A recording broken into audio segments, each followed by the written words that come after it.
आम्हाला उमगलेल्या महिला, उजेड शोधणाऱ्या महिलांच्या धडपडीचा लेखाजोखा. आम्हाला उमगलेल्या महिला या यूट्यूब चॅनलवर डॉक्टर प्रमिलाताई लीला संपत यांना भेटणार आहोत. चळवळीच्या सत्याग्रही लोकांना हे नाव नवीन नाहीये. त्यांचे विचार, त्यांचे कार्य तुमच्यापर्यंत पोहोचवण्याचा प्रयत्न करत आहे. या वर्षीपासून आपण महाड सत्याग्रहाच्या शताब्दी वर्षाकडे वाटचाल करत आहे. महाड सत्याग्रहाला एक चळवळ म्हणून चालवायची का गरज पडली? घोटभर पाण्यासाठी ही चळवळ आजही का चालवावी लागत आहे? समतेची ही चळवळ आजही का गरजेची वाटत आहे? हे सर्व आपल्याला आज डॉक्टर प्रमिलाताई सांगणार आहे. नमस्कार ताई. या सामाजिक कार्यात तुम्ही सतत कार्यरत तर आहातच, पण या समतेच्या महाडच्या सत्याग्रहाची तुम्हाला सुरुवात करावी वाटली. जी सुरुवात आपल्याला बाबासाहेबांनी करून दिली ती आजही चालवावी लागत आहे. या अनुषंगाने काय सांगाल? बाबासाहेबांनी 1927ला जो महाडचा पाण्याचा सत्याग्रह केला तो केवळ पाणी पिता यावं यासाठी नव्हताच. मुळे तो सत्याग्रह समतेचा आग्रह धरणारा होता, माणसाला माणूस पण मिळवून देणारा होता. ज्या समूहाला अधिकार नाकारलेले, त्यांचे माणूस पण नाकारलेले, पशुवत त्यांना वागणूक होती, हे सगळं नाकारणारा तो दिवस होता. त्यांनी पाण्याचा सत्याग्रह केला. जगामध्ये एक ते एकमेव उदाहरण आहे. पण त्या पाण्याच्या सत्याग्रहाच्या अनुषंगाने त्यांनी मानवमुक्तीची चळवळ चालवली, हे आपण लक्षात घ्यायला पाहिजे. त्यांना असं पाणीच पिता यावं, कारण सार्वजनिक पाणवठे जे होते ना, तर ते अस्पृश्यांना खुले नव्हते. त्यांना त्यांच्या माणूसपणाच्या कित्येक अशा प्राथमिक गोष्टी आहेत. प्रातविधीच्या गोष्टींपासनं मरणाच्या कुठे त्यांना शरण न्यायचं, म्हणजे त्यांची स्मशानभूमी, साध्या साध्या गोष्टी. पाण्याला आता पाणी पिणं ही माणसाची अगदीच प्राथमिक गरज आहे. तरी ते पाणी दुसऱ्यांनी जर आपल्याला दिलं तर ते आपण पिऊ शकत होतो. आणि सार्वजनिक असलं तरी त्याला तिथे वावर त्याचा नसायचा, त्या पाण्याला त्याला स्पर्श करता यायचा नाही. तर ही फार माणुसकीहीन गोष्ट आहे ना, की ज्या सार्वजनिक गोष्टी आहेत आणि ज्या निसर्गाने सर्वांसाठी खुल्या आहेत. केवळ मनुवादी प्रवृत्ती, जे विषमतावादी विचारधारेची आहे, ज्यांना समानता मान्य नाही, त्यांनी हा पॅन्डा घालून दिलेला आहे. कोणी काही त्यांच्याकडे कोणी एका मानव समूहाने अप्लिकेशन केलेली काय, की आम्हाला तुम्ही अस्पृश्य करा, आम्हाला तुम्ही शूद्र म्हणा.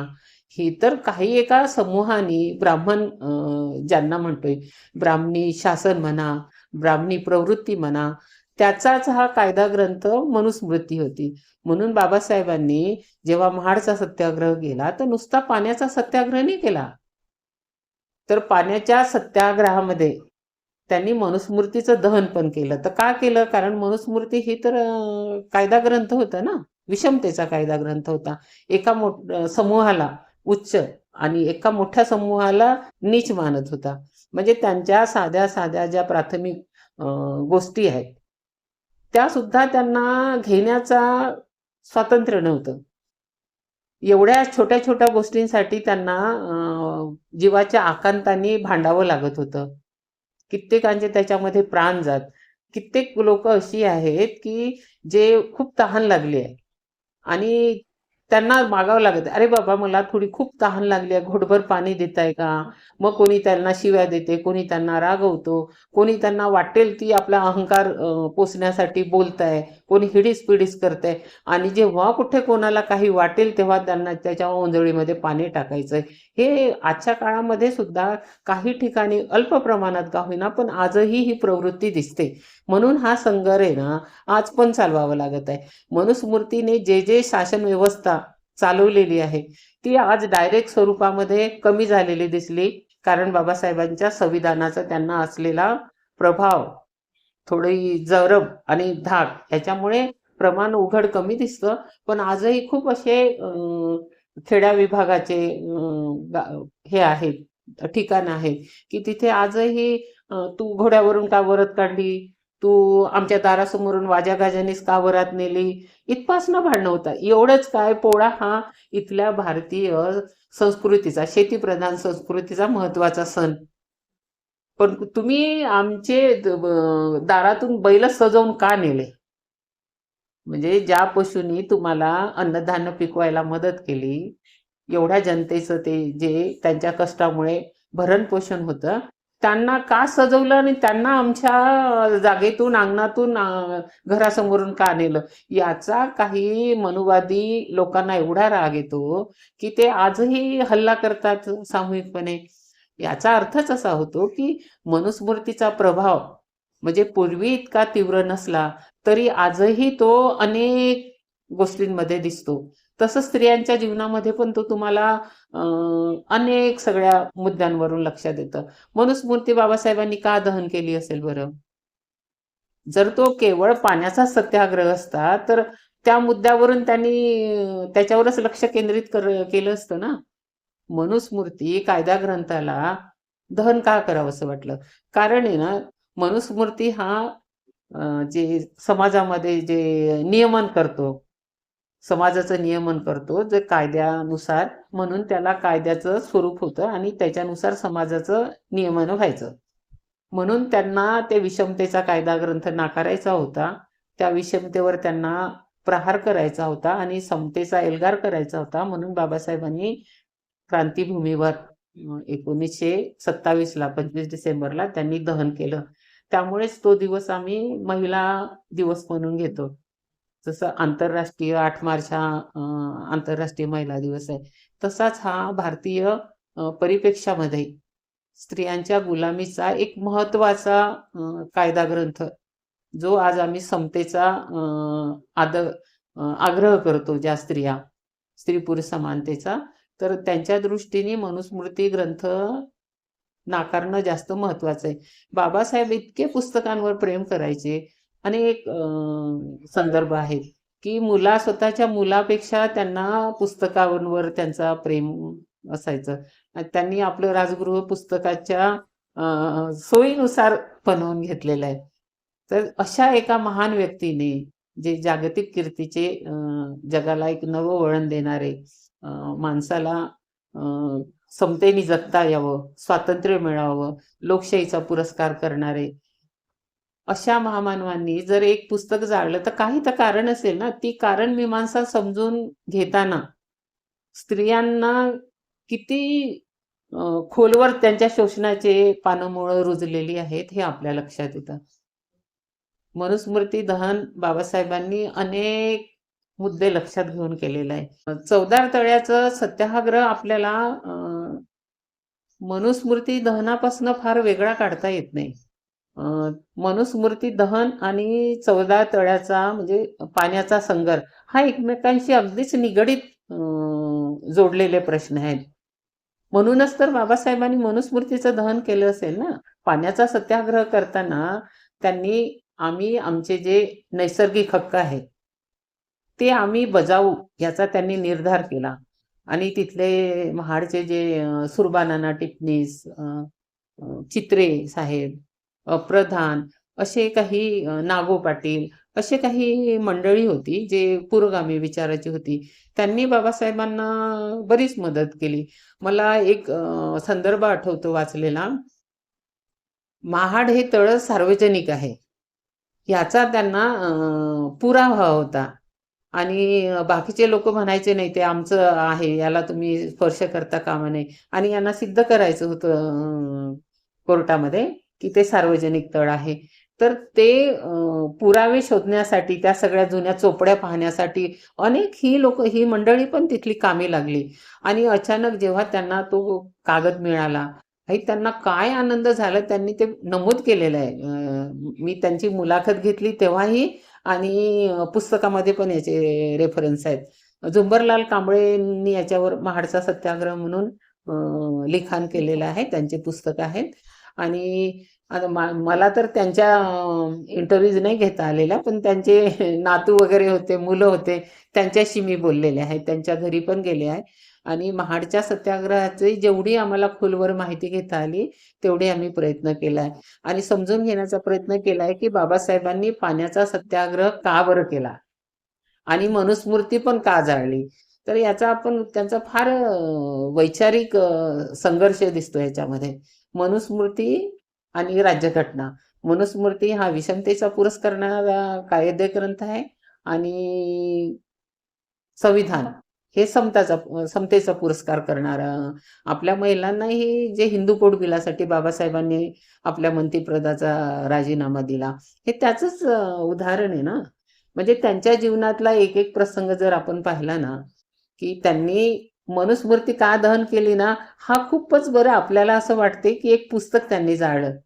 पण ते पुस्तक नसून कायदा ग्रंथ आणि कायदा ग्रंथ पण तो कसा की जे तुम्हाला शूद्र कसं बनवलं गेलं म्हणजे तुम्ही अस्पृश्य कसे झाले ह्याचा जो एक एकत्र काय जे मिळेल ना तुमची मानसिकता अशी का घडली ते तुम्हाला त्याचं उत्तर मनुस्मृतीमध्ये मिळतं. म्हणून त्यांनी एक ज्याचा सार असतो ना तो सारच त्यांनी नष्ट करायचा प्रयत्न केला. म्हणजे आपण दुसऱ्या शब्दात असं म्हणू शकतो की विषमतेच्या कायदे ग्रंथाला त्यांनी नाकारलं, अग्नी दिला, होळी केली. कारण जेव्हा एखादी पुस्तकप्रेमी व्यक्ती एक पुस्तक जाळतो तर त्याच्या मागे फार मोठा वैचारिक संघर्ष असतो, वैचारिक वारसा असतो ना. नाही. आणि त्यांनी बुद्धाला आपला गुरु मानलेला आहे, कबीरांना गुरु मानले, महात्मा फुलेंना गुरु मानले. तर या सगळ्या महामानवांची विचार परंपरा ही समतेकडे जाणारी आहे आणि मनुस्मृतीची विचार परंपरा ही काही लोकांना विशेष अधिकार आणि काही लोकांना साध्या साध्या माणूसपणाच्या गोष्टीपासनं पण परावृत्त करणारी विषमता याचा पुरस्कार करणारी. तर हे दोन प्रवाह आहे, एक समतेचा आणि एक विषमतेचा. तर बाबासाहेबांनी समतेचा प्रवाह निवडला म्हणूनच त्यांनी बुद्धाला स्वीकारलं.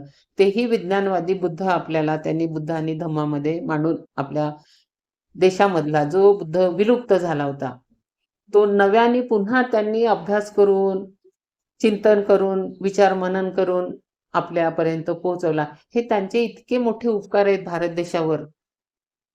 ते आपण त्यांचे उपकार आहे ना माझ्या कुवतीनुसार आपण परतफेड करण्याची तर भाषा पण करू शकत नाही. पण त्यांचा विचार वारसा मात्र पुढे नेण्यासाठी आपण काय करू शकतो याचा विचार केला तर मला असं वाटलंय की बाबासाहेबांना जर आपण आपले वैचारिक गुरु मानत असू तर त्यांनी जे जे कार्य केले आहे समतेसाठी ते कार्य आपण केले पाहिजे. या अनुषंगाने विचार करून आम्ही असं ठरवले की बाबासाहेबांनी ज्या ठिकाणी मनुस्मृती दहन केली, ज्या ठिकाणी बाबासाहेबांनी पाण्याचा सत्याग्रह केला त्या ठिकाणी आपण वारंवार कार्यक्रम घेऊन महिलांना जागृत करायचं आणि आपला समतेचा प्रवाह मोठा करायचा. या दृष्टीने अनेक कार्यकर्त्यांशी बोलून आम्ही तिथे एकत्र जमतो 25 डिसेंबरला आणि तो कार्यक्रम घेतो. हा जो सत्याग्रहाची जी तुम्ही सुरुवात केली एक चळवळ म्हणून ही कधीपासून मग तुम्ही स्वतः सुरू 1996 ला बाबासाहेबांनी चंद्रपूर इथे धर्मांतर नागपूरला झालं. नंतर मग 16 ऑक्टोबरला त्यांनी नागपूर इथे धर्मांतर केलंय म्हणजे बुद्ध धर्माची दीक्षा दिली. तर ते दरवर्षी कार्यक्रम होतो त्या दिवसाची हे म्हणून. तर आम्ही ती भूमी निवडली, वैचारिक भूमी आहे ना ती. तर आम्ही मनुस्मृती दहन करून महिला दिन परिषद साजरी करायची असं ठरवलं. 25 डिसेंबर 1996 ला आम्ही चंद्रपूर येथे आंबेडकर कॉलेज येथे बाबासाहेबांनी धम्मदीक्षा दिली त्या भूमीवर आम्ही हा कार्यक्रम घेतला पहिला. आणि त्या कार्यक्रमाची एक विशेषता होती. एकतर एवढ्या मोठ्या प्रमाणामध्ये तो कार्यक्रम आम्ही घेतलाय आणि आम्ही फुलरदेवीशी पण बोललो होतो त्या येणार म्हणून, पण त्या आल्या नाहीत. काही कुत्रा चावल्यामुळे त्यांना प्रॉब्लेम झालेला आणि आल्या नाहीत त्या. पण इतकी गर्दी होती त्या कार्यक्रमाला. त्या गर्दीपेक्षा त्या कार्यक्रमाची विशेषता अशी होती की पेंड ऑफ सायलन्स होता. लोक येत नाहीत पेंडॉलमध्ये तर सेक्युरिटीने पेंडॉल उकलला चारही बाजूनी. तर लोक आहे ना असे समोर बघायचे आणि मागे पुढे बाहुलीसारखे हालचाल करायचे. मला त्याचं फार तेव्हा आश्चर्य वाटायचं. आताही आम्ही दरवर्षी जातो दीक्षाभूमीला. तर जो गोंधळ असतो कदाचित त्यावेळीची परिस्थिती असेल की महिला दिन आणि महिला परिषद प्रथमच होत आहे, तर त्याचं कौतुक किंवा उत्सुकता असेल. पण ती परिषद खूप छान झाली आणि खूप सगळ्या जिल्ह्यांमधनं राज्यांमधनं स्त्रिया सहभागी झाल्या होत्या.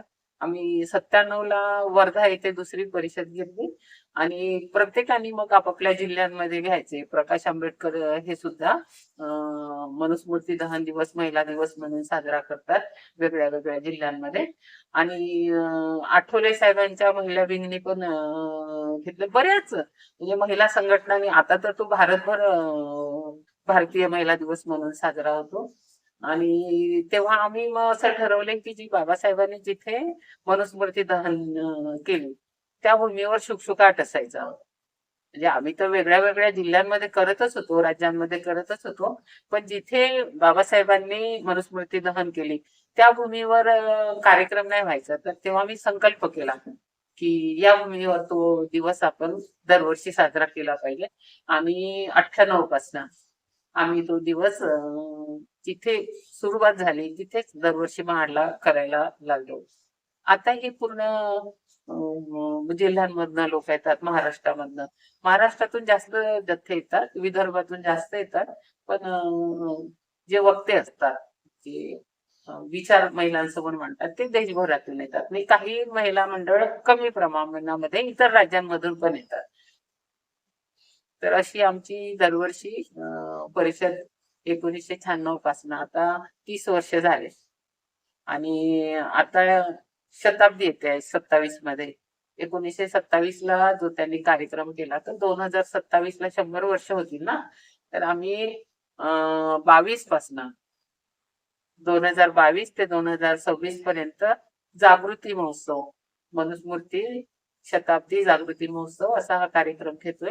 म्हणून मग आम्ही पूर्ण जिल्ह्यामध्ये, अनेक राज्यांमध्ये, गावपाड्यावर, म्हणजे जिथे जिथे काही छोटे मोठे कार्यक्रम असतील तिथे, कधी कधी तर गटाराच्या बाजूला छोटी झोपडपट्टी असते, तिथे सुद्धा आम्ही जातो आणि त्यांना समजून सांगतो, धम्माचं नॉलेज देतो. त्याच्यासोबत हे सामाजिक वैचारिक पण काही ज्ञान देण्याचा प्रयत्न करतो. तर असं आम्ही पूर्ण महाराष्ट्रभर याची जनजागृतीसाठी प्रयत्न करतो. याच अनुषंगाने मला अजून एक विचारायचं आहे. सगळीकडे सध्या संविधान समजून घेऊया, संविधान जपूया म्हणून आपण एक राबवत आहात, एक मोहीम राबवत आहे सगळं, त्या अनुषंगाने सुद्धा. आता मनुस्मृती कायदा ग्रंथच होता. जेव्हा तो आम्ही नाकारतो आणि बाबासाहेबांनी नाकारलाय आणि समतेचा संविधान आम्हाला दिलंय, तर नॅचरली आमची जबाबदारी आहे की एक संविधान नाकारलं ते का नाकारलं याची कारण मीमांसा समजून घेणे, आणि दुसरं समतेचं संविधान दिलं तर त्याची पण काय, म्हणजे त्याच्यात काय समतेचं कायदे आहे, आमच्यासाठी बाबासाहेबांनी काय काय केलंय, महिलांसाठी विशेषतः आणि मागासवर्गीयांसाठी आणि पूर्णच मानवीय जातीसाठी. तर त्यांचं जी कार्य प्रणाली आहे, त्यांची जी विचार परंपरा आहे, तर ते पूर्ण आपल्याला त्यांच्या संविधानामध्ये दिसतात. तर त्याचा प्रचार करावा असं वाटणं स्वाभाविक आहे ना. आम्ही एक ऍट ए टाइम मनुस्मृती या कायदे ग्रंथाचा आणि समतेच्या संविधानाचा एकाच वेळेत दोन याच्यातला फरक समजून सांगतो जनतेला आणि प्रोत्साहित पण करतो की तुम्ही हे वाचलं पाहिजे. संविधान प्रत्येकाच्या घरी संविधान असलं पाहिजे, ते वाचलं पाहिजे आणि त्याचा प्रचार प्रत्येकाने केला पाहिजे, याच्यासाठी आम्ही आग्रही असतो. आणि आम्ही स्वतः सुद्धा जिथे जिथे जातो भाषणांमध्ये, मोठे समूह पण असतात, कधी छोटे समूह पण असतात, आणि कधी कधी तर 25 लोकांचे छोटे छोटे तांडे, झोपड्या आणि गावं असतात, तिथे पण जातो आम्ही. असं नाही की संविधान गावातल्या लोकांना समजून सांगायचं नाही. ही आपली जबाबदारी आहे की संविधान हे आपण शेवटच्या माणसापर्यंत नेलं पाहिजे.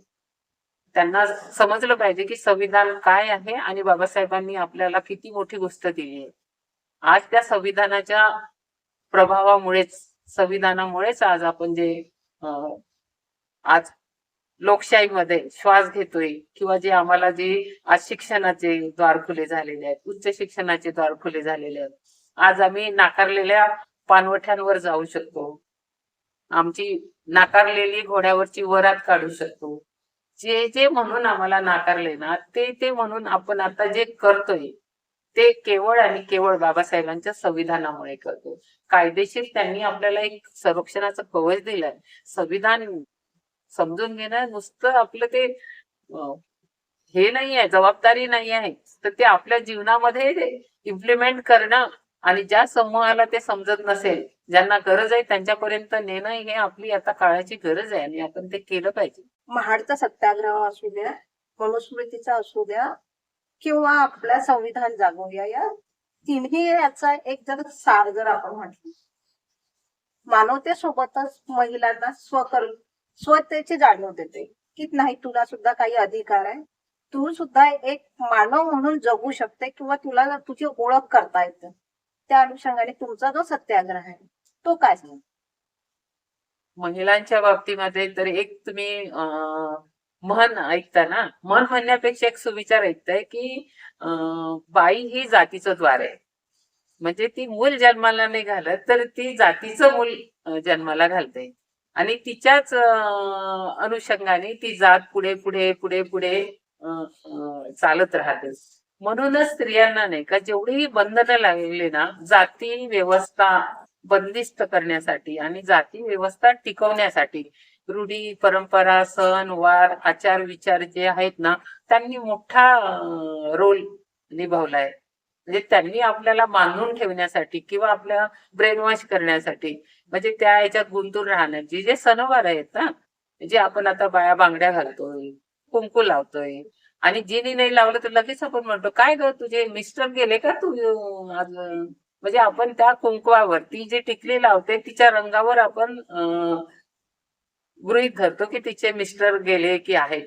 म्हणजे तिची स्वतःची ओळख आपल्याला पुरे वाटत नाही, तर तिची ओळख तिच्या नवऱ्याच्या अनुषंगाने आपण करून घेतो. आणि विशेष म्हणजे आपण महिला अशा ज्यांचे मिस्टर विधवा म्हणतो त्यांना गेले, त्यांना आपण काही सणवारामध्ये समाविष्ट करून घेत नाही, काही विधीमध्ये समाविष्ट करून घेत नाही. किती चुकीची गोष्ट आहे.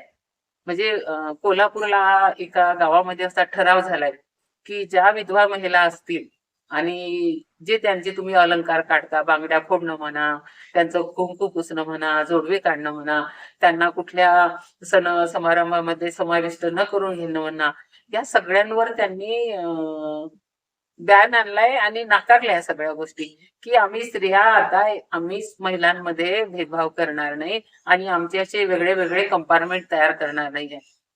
नवरा आमचा आहे, जसे मी त्याची बायको आहे तसा तो पण माझा नवरा आहे. माझ्या जर मी मेली तर त्याच्या जीवनात काय फरक पडतो, तर तो मेल्यामुळे माझ्या जीवनामध्ये इतका फरक पडावा की मला एका मैत्रिणीच्या समारंभामध्ये सहभागी सुद्धा होऊ नये. तर ही चुकीची गोष्ट आहे ना. तर या अनुषंगाने आम्ही महिलांच्या प्रश्नांवर, कारण हे सगळे जे मुद्दे आहे ना पुन्हा मनुस्मृतीवरच येतात. मनुस्मृती ही जी आपल्याला घडवलंय ना संस्कृतीने, तर त्या मनुस्मृतीमध्ये ह्या सगळ्या गोष्टी आहे आणि ती आपल्या डोक्यामध्ये चांगली फिट्ट बसलेली आहे. ती जोपर्यंत तुम्ही विचारपूर्वक जाणीवपूर्वक तुमच्या डोक्यामधून काढणार नाही तोपर्यंत ती जाणार नाही. तुम्ही जाणीवपूर्वक तिचा निषेध केला पाहिजे की समतेच्या दृष्टीने ही गोष्ट चुकीची आहे आणि आम्ही करणार नाही. जशी तुम्ही स्वतः करत नाही जी गोष्ट योग्य आहे समतेच्या दृष्टीने, ती प्रचार करण्याची पण आपली जबाबदारी येते. ज्या महिलांना कोणी असं वाईट टाकत असेल, ज्या महिलांना कोणी असं नाकारत असेल, दुखवत असेल, म्हणजे तिचा माणूसपणच नाकारणं आहे ना. म्हणजे तिचा नवरा मेला आता नाही व्हायला पाहिजे पण झालंय जीवनामध्ये, जो जो व्यक्ती आलाय तो जाईलच एक दिवस. तर जेव्हा बायको मरते तेव्हा नवऱ्याच्या जीवनात काय फरक पडत नाही आणि नवरा मेल्याबरोबर बाईच्या जीवनात एवढा मोठा का फरक पडावा. या दृष्टीने बायांनी विचार केला पाहिजे आणि ज्या गाव पातळीवरच्या महिला आहेत त्यांच्यापर्यंत पण हे समतेचं विचारधन आपण नेलं पाहिजे असं म्हणते. तर आम्ही या अनुषंगाने दरवर्षी प्रयत्न करतो. मनुस्मृती दहनाच्या वेळी ह्या सगळ्या गोष्टींना उजाळा देतो. आपल्याला ह्या छोट्या छोट्या गोष्टी वाटतात पण ते आपल्याला त्या पारंपरिक विषमतेच्या बंधनामध्ये जखून ठेवतात. याचा आपण विचार केला पाहिजे प्रामुख्याने आणि विचार करून आपलं वर्तन बदललं पाहिजे. समाजामध्ये परिवर्तन होईल याच्यासाठी काम केलं पाहिजे. महाडचा सत्याग्रह आता शताब्दीकडे वाटचाल करतोय. तुमच्याही त्या वाटचालीच्या दृष्टिकोनातून काहीतरी योजना असतील, काहीतरी ठरवलं असेल तुम्ही, तर ते काय? शताब्दी हे खरं तर खूप मोठी गोष्ट आहे. म्हणजे ज्या संगराला पूर्ण शतकाचा इतिहास आहे आणि आता ते 100 वर्ष होतात आहे. तर ती आपल्या परिवर्तनवादी चळवळीसाठी खूप मोठी गोष्ट आहे. आम्हीही असं ठरवलंय की जेवढेही महिला मंडळ आहेत आणि जेवढेही परिवर्तनासाठी काम करतात ते पुरुष पण, त्या सर्वांनी एकत्र येऊन खूप मोठा कार्यक्रम वैचारिक प्रबोधनासाठी महाडमध्ये केला पाहिजे आणि एक मोठा जागर झाला पाहिजे. आणि बाबासाहेबांनी जे आपल्याला वैचारिक धन दिलं त्याला त्या दिवशी आपण उजळणी तर दिलीच पाहिजे, पण शताब्दी निमित्त होऊ घातलेल्या आता पुन्हा एक मनुस्मृती येण्याची भाषा करतात काही धर्मांधवादी जातीवादी लोक. तर त्यांनाही आपण धडा शिकवला पाहिजे. कधी प्रेमाने म्हणा त्यांना समजून सांगायचा प्रयत्न केला पाहिजे. पण ते जे हटखोरपणा करत असतील तर त्यांना आपण कणखरपणे आणि एक संघ आवाजाने विरोध पण केला पाहिजे की आता हे तुमचं चालणार नाही. मनुस्मृती येणार म्हणजे काय?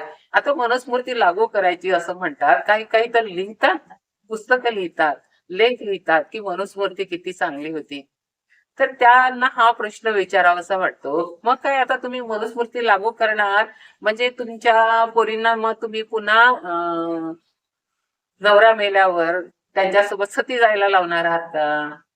त्यांचं शिक्षण नाकारणार आहात का? मग त्यांचे केस भादरणार आहात का?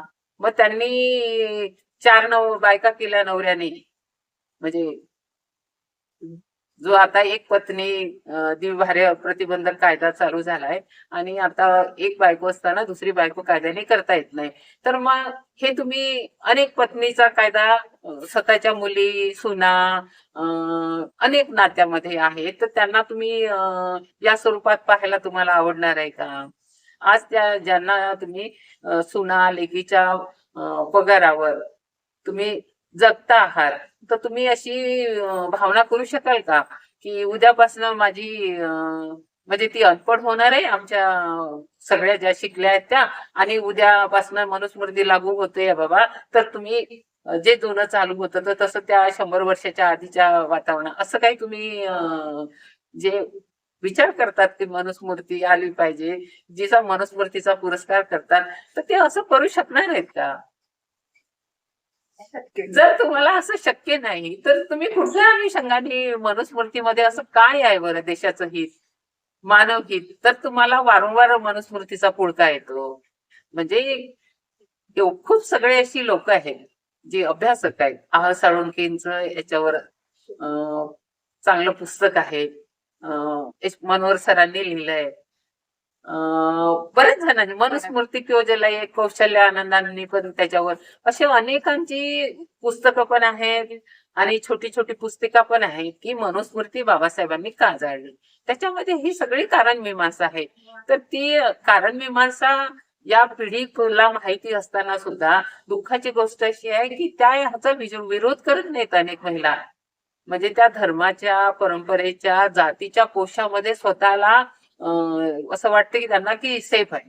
म्हणजे आपण आहे ना बाकीचं पण जे फायदे आहेत पुरोगामी चळवळीचे विज्ञानाचे ते सगळे फायदे घ्यायचे, मात्र पूजा पाठ देव धर्म आणि जातीची उच्च नीचता विषमता मात्र कायम राहिली पाहिजे. तसं दोघले पण चालत नाही ना.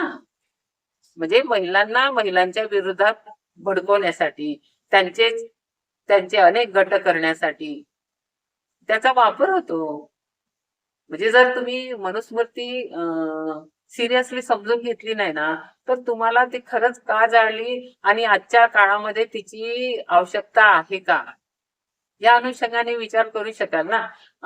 आता जसे काही लोक आहेत ते चौदार तळ्यावर फक्त बोलतील बाबासाहेबांनी पाण्याचा सत्याग्रह केला त्याची शताब्दी आहे, पण काही वैचारिक लोकांचं म्हणणं आहे की पाण्याचा सत्याग्रह तर तो मानवमुक्तीचा लढा होताच, पण त्यांनी मनुस्मृती दहन केली कायदा नाकारला तो तेवढाच महत्वाचा लढा होता. तो तुम्ही एकत्र बघितला पाहिजे. केवळ पाण्याचा सत्याग्रह म्हणून चालत नाही, मनुस्मृती दहन तुम्हाला बाजूला सोडता येत नाही. तर ह्या दोघांचाही एकत्र जर विचार करायचा असेल, जर चौदार तळ्याचं नूतनीकरण होत असेल आता सरकारने काही निधी पास केलाय आणि त्याचं नूतनीकरण होतंय. तर आपण त्या याच्यामध्ये मनुस्मृती दहन स्तंभ जो आहे क्रांतीभूमीचा, तिथे शासन काय करणार आहे, त्या दिवशी शासनाची काय भूमिका असेल, हे पण आपण महिलांनी पाहिलं पाहिजे. आणि त्या अनुषंगाने पण आपण सर्व महिला मंडळांशी एकत्रितपणे बोलून एक जनजागर केला पाहिजे, असं मला शताब्दीच्या निमित्ताने वाटतं. आणि त्या अनुषंगाने आम्ही प्रयत्नशील पण आहोत. हा वारसा आहे. यवतमाळला आल्या असताना त्यांच्या बऱ्याच भेटीगाठी होत आहेत. खूप सगळे लोक त्यांची वाट बघतात आहे, त्यांच्याशी सगळ्यांना संवाद साधायचा.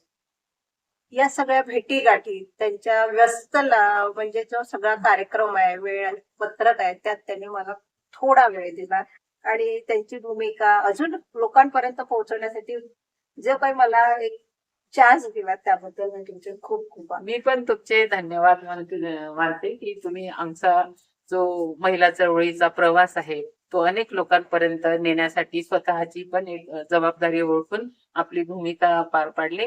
मी पण आपले धन्यवाद.